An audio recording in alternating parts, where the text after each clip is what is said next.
So good morning students.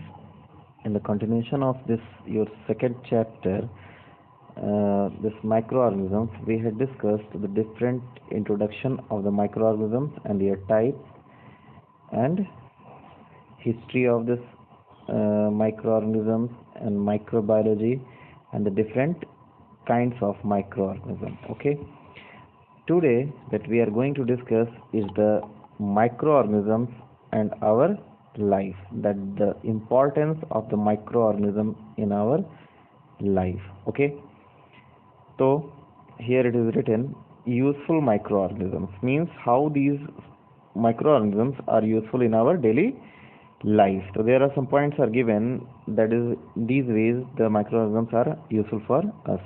So the first is that is the preparation of curd, bread, cake, idli, dosa or cheese. In all these processes like making curd or making bread, cake, idli, dosa, cheese, every activity we require this microorganisms, or there is a role of this microorganisms. Second is in the field of agriculture to increase the soil fertility, that we had already discussed this thing in your previous chapter. Then in the industry to produce alcohol, wine, vinegar or etc. In the field of these medicines to produce antibiotics and vaccines, and for the cleaning of environment, because these microorganisms are these decomposers also, and as a food. Okay, so these different things we will discuss in detail, but the first thing that you have to keep in your mind, that is this is the useful microorganisms. These are the useful microorganisms. Okay, the first is that is the formation of curd, dahi, that is called this dahi. It is very common process. You have seen your mothers to make this curd. What they do, they take milk, okay, they warm it and they put some small amount of curd in that milk.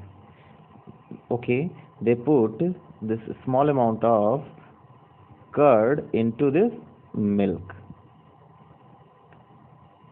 Okay, then this complete milk change into this curd. Okay, why it happens so? Because this milk contains this lactose. It is a milk sugar. So what happens during this formation? This milk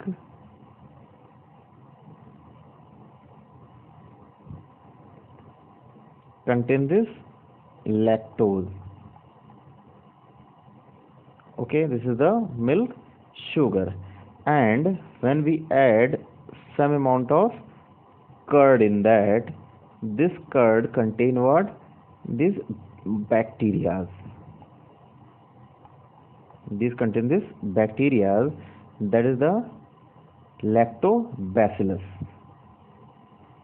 Lactobacillus. Okay, when this bacteria come into the contact of this milk sugar or lactose, it convert it into lactic acid. It converts this lactose into lactic acid, and this lactic acid that is converted is our this curd. Okay, and you have seen this complete milk coagulate. It forms this thick mass of this milk because of the formation of this lactic acid. So this is the complete process how this milk is prepared. The thing is that in the preparation of is, that is the milk is required. Milk contains this lactose, that is the milk sugar. When we add some amount of this curd contains this lactobacillus bacteria, and these bacteria convert this lactose into this lactic acid. Okay, so this is the formation of the milk, this curd. Okay, with the help of this lactobacillus, that is the curd making bacteria. I hope you have seen this small amount of the curd that is added in the milk is called in Hindi, do you know, this is called the joran or jaman. Okay, so this jaman or joran or the small amount of curd contain these bacteria. So how these bacteria are useful in the formation of this curd or dahi. Okay, there is one activity is given ki three milk you have, that is cold, warm and hot milk, which will form this curd easier or earlier. So you have seen this should be a warm milk because these microorganisms require a particular amount of temperature for their growth, a moderate temperature for their growth. So warm milk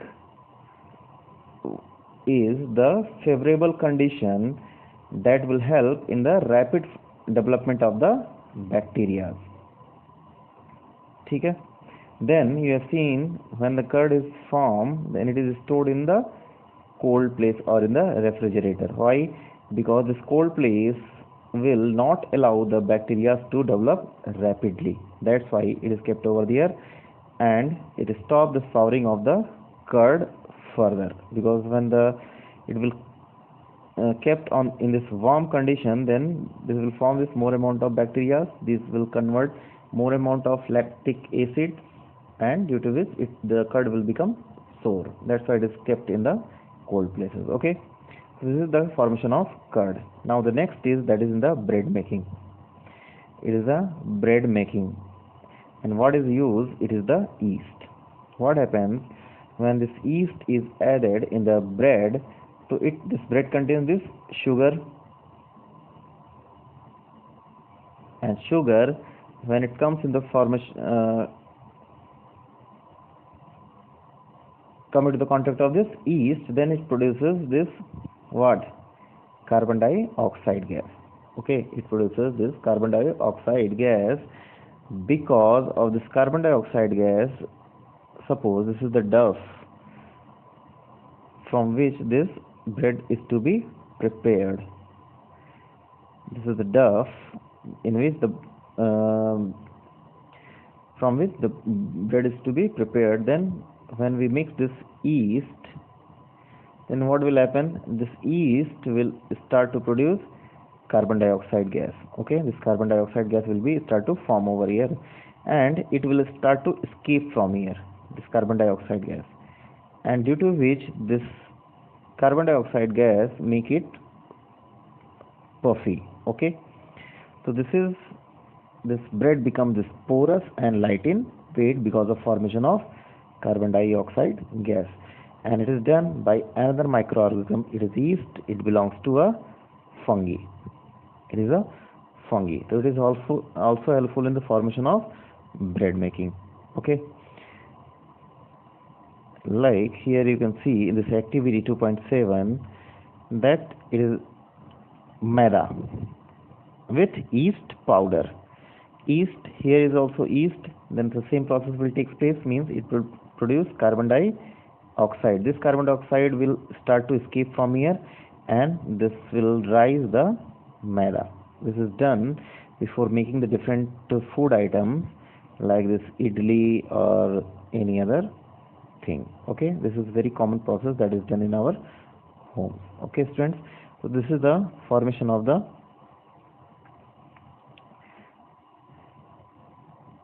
next is in day-to-day household food items like idli, dosa. Yeast finds its use for making idli dosa.